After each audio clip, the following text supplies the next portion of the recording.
oggi è uno stile di vita. Ha rappresentato non solo gran parte della mia vita giovanile, ma ha rappresentato per me l'uscire fuori dal contesto familiare. È stato il tirar fuori la mia vena sportiva, è stato l'elemento che mi ha permesso di girare, è stato l'elemento che mi ha permesso di essere conosciuto e naturalmente anche di esprimere quel valore, quell'io che fino a quel momento era rimasto un po' confinato. Ed era il 7 settembre del 74, quando mio zio, allora allenatore del Circolo Stabia, è venuto a prendermi a casa e mi ha accompagnato praticamente in società. Ricordo benissimo anche il primo allenamento, ricordo benissimo le prime uscite in barca, come ricordo benissimo la sensazione di difficoltà nei primi approcci. Come pur essendo abituato a lavorare, perché venivo da una famiglia contadina, quindi certamente il lavoro per me non era nuovo, ma nonostante questo naturalmente un gesto atletico non consono a quelle che erano le mie attitudini mi hanno messo sicuramente in difficoltà e a dura prova. Ho avuto la fortuna di partecipare a 4 edizioni dei Giochi Olimpici, a partire da Mosca per arrivare a Barcellona. 15 anni sono tanti, sono lunghi e per un atleta mantenere costantemente il vertice non è facile. Al di là che sia uno sport completo, perché naturalmente armonizza tutto il corpo e mette in movimento tutta la catena motoria del corpo umano. È uno sport che si pratica all'aria aperta, è uno sport a contatto con la natura, è uno sport che può essere singolo o di squadra. Il canottaggio è uno sport che ha bisogno di essere assaporato.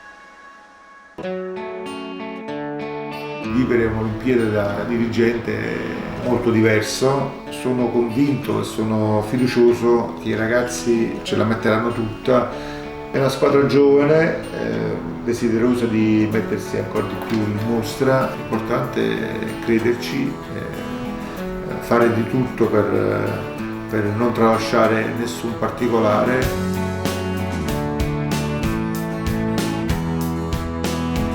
Ho iniziato piano piano, dopo un anno sono riuscita a entrare nel giro della nazionale, così a poco la prima qualifica olimpica e poi sono riuscita nel 2011 con la mia compagna di barca di allora a qualificare per la prima volta nella storia del canottaggio italiano 2 senza femminile alle Olimpiadi. Mi piace sentire il mio corpo che risponde, che riesce ad andare oltre il limite. Ogni mattina penso, oddio, oggi magari non ce la faccio, e invece alla fine vedo che porto a termine l'allenamento. Riuscire a resistere agli allenamenti poi ti porterà a resistere anche alla fatica della gara. Fare del mio lavoro, la mia passione e stare tutto il giorno, diciamo, all'aria aperta e in mezzo alla natura è una cosa, secondo me, bellissima. È bello perché quando si fa barca assieme si crea complicità e questo dà una forza in più. Le Olimpiadi ovviamente è il massimo per noi che assolutamente vogliamo raggiungere. Siamo ragazzi un po' diversi dai classici ragazzi della nostra età, perché comunque dobbiamo vivere lontani da casa, magari le fidanzate non le vediamo, la sera non usciamo perché dobbiamo allenarci la mattina presto, quindi è un cambiamento che ci siamo imposti perché comunque abbiamo dei sogni e della nostra passione.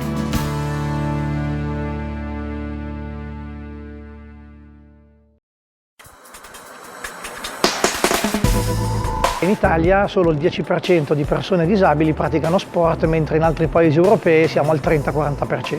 Vodafone il 7 giugno del 2017 fonda OSO, Ogni Sport Oltre, una comunità digitale che sfrutta da un lato le capacità tecnologiche e digitali di un'azienda come Vodafone e dall'altro avvicina e raggruppa tutte le associazioni in Italia sperse nel territorio che si occupano appunto di favorire l'attività sportiva per le persone con disabilità. Una delle associazioni che è arrivata in finale e poi è stata selezionata dalla nostra commissione è stata l'Associazione Italiana Canottaggio con il progetto Rowing for All. Abbiamo ritenuto molto competente l'associazione per quanto riguarda questo tipo di attività, grande sensibilità a questo tipo di problemi, una forte capillarità sul territorio e la possibilità molto importante di avere la pratica di questo sport in un gruppo tra persone con disabilità e persone non con disabilità.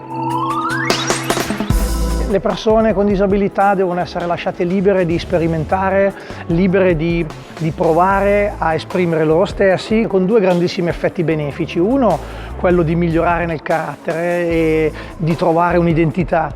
Dall'altro lato, la possibilità di socializzare. Ogni sport oltre è importante perché i ragazzi finalmente fanno vedere quello che sanno fare. Fate avvicinare i ragazzi allo sport.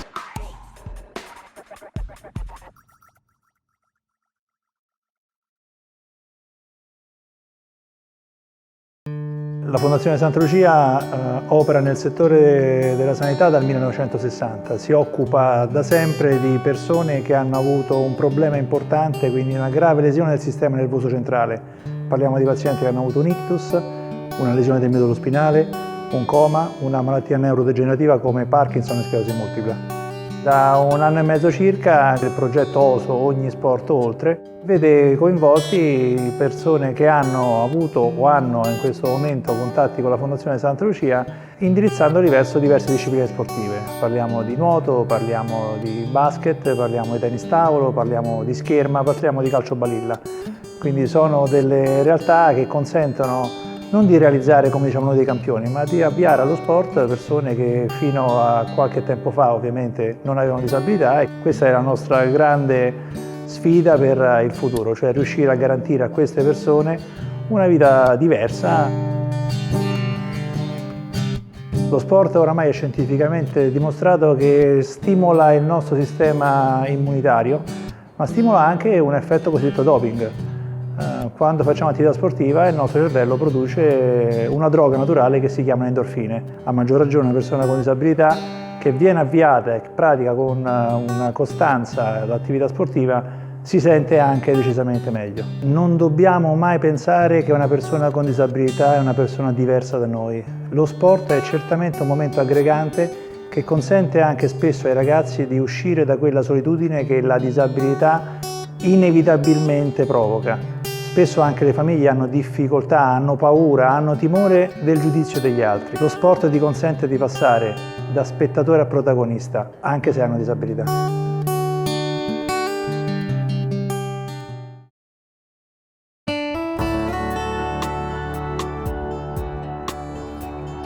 Sono presidente del Comitato Italiano Paralimpico. Non è solo un'organizzazione, ma è un modo di pensare, di vivere, interpretare e declinare le politiche sportive, in questo caso in favore di ragazzi, ragazze con problemi di disabilità fisica, intellettiva o sensoriale. Se non fossero esistite le organizzazioni non saremmo arrivati a questo punto e oggi i nostri atleti non avrebbero questo riconoscimento in termini di dignità sportiva, e non solo, ma tutto il movimento non avrebbe questa visibilità, questa attenzione. Probabilmente grandissimi nostri atleti, i più noti, da Zanardi a Bebe eccetera, 30 anni fa, quando eravamo atleti noi, non avrebbero avuto, perché non eravamo nell'era dei social, della comunicazione globale, non avrebbero avuto la stessa attenzione. Sentir parlare ragazzi appena incidentati con una maggior serenità rispetto a quella che avevamo noi, ma perché oggi è cambiato tutto. Sentir parlare ragazzi che hanno perso magari degli arti in traumi stradali e sapendo che oggi esistono delle protesi altamente performanti che ti consentono magari una vita totalmente autonoma. La carrozzina che io oggi con la quale giro pesa 15 kg in meno di quanto pesava la mia prima carrozzina negli anni 80, vuol dire tanto. Io ho avuto l'incidente a 17 anni e mezzo. Il mio incidente è stato in Austria durante, peraltro, una convocazione in azzurro juniores, e durante la prova di equitazione, che è una delle 5 prove del pentathlon moderno, purtroppo sono stato sfortunato nel sorteggio del cavallo, sono cascato al penultimo ostacolo, il cavallo mi è caduto sopra e mi ha procurato una frattura delle vertebre cervicali. 3 giorni prima di partire per l'Austria e poi avere l'incidente, era l'81 e si celebrava il primo anno internazionale degli handicappati. Dovevamo entrare nella piscina per allenarci dalla quale uscivano questi ragazzi e noi, nella nostra ignoranza, della quale ancora oggi mi vergogno, in qualche modo avevamo timore che entrando in quell'acqua potessimo essere contagiati dalla disabilità, e questa è l'ignoranza, il parlare di cose, aver paura di ciò che non si conosce. Tornando a casa provai a muovermi per terra nella mia camera immaginando di non poter usare le gambe. Entrò mia madre e disse: ma che stai facendo? Ho detto: ma non si sa mai. Dopo 3 giorni sono caduto a cavallo.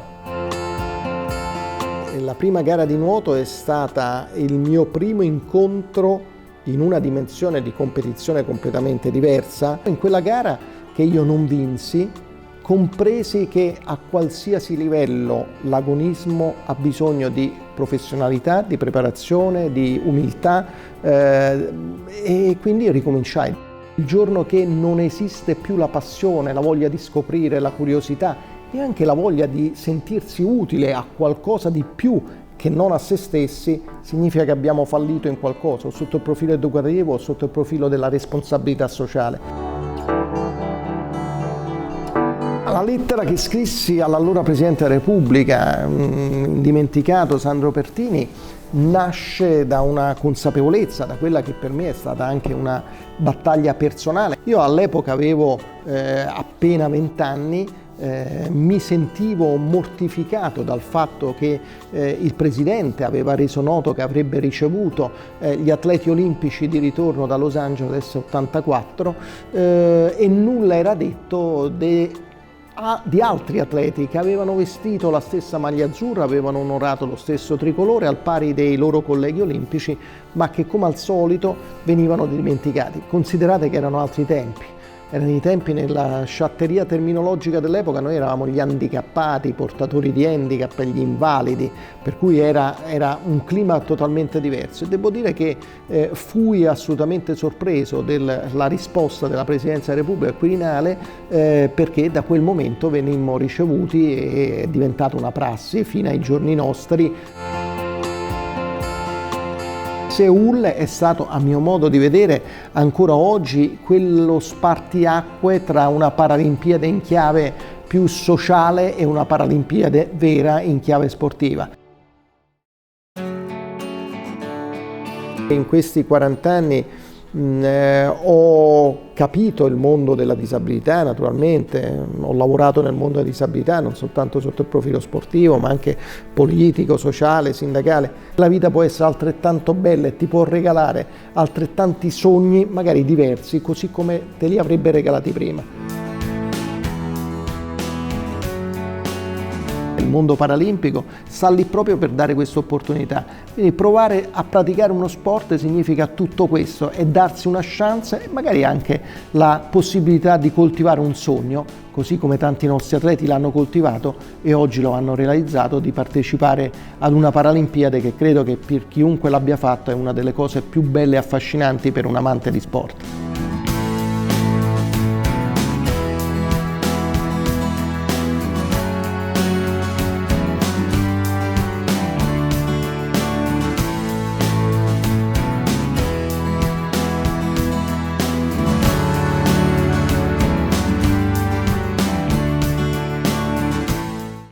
Per noi è una giornata particolarmente importante, io non voglio nemmeno nascondere l'emozione, però consentitemi il ringraziamento più grande va a lei, Presidente, perché la sua presenza mi inorgoglisce particolarmente, è l'ulteriore testimonianza di vicinanza, di interesse, me lo passi, di affetto nei confronti della famiglia paralimpica italiana, alla quale lei non ha mai fatto mancare momenti di attenzione quando c'erano momenti importanti come questo. Grazie Presidente.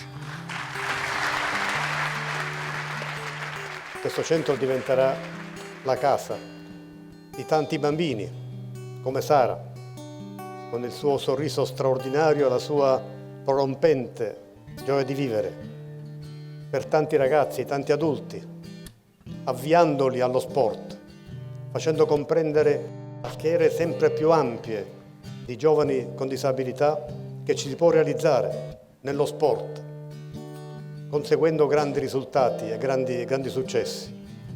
Sarà una casa per gli atleti, per i grandi atleti che si prepareranno qui per le loro competizioni. Sarà cioè un punto di eccellenza del nostro Paese.